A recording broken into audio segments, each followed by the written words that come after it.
Terdakwa Richard Eliezer Pudihang Lumiu atau Baradae kembali menjalani sidang lanjutan kasus pembunuhan berencana terhadap Nofriansyah Joshua Huta Barat atau Brigadir J.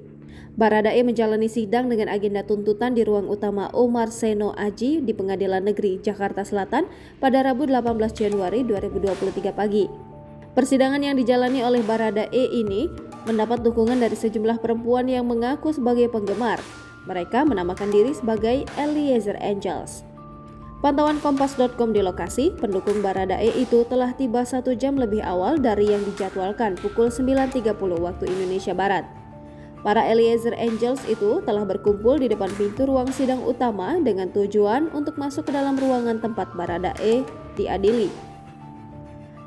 Kekisruhan mulai terjadi setelah pengamanan dalam membuka pintu ruang sidang utama Pengadilan Negeri Jakarta Selatan. Tampak para Eliezer Angels itu satu persatu masuk ke ruang sidang, mereka lalu duduk di kursi ruang sidang. Untuk diketahui, Jaksa Penuntut Umum pada Kejaksaan Negeri Jakarta Selatan akan membacakan surat tuntutan kepada Putri Chandrawati dan Baradae.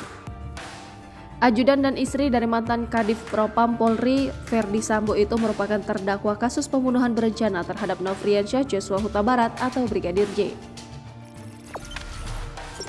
Jangan lupa subscribe, share, komen, dan like ya!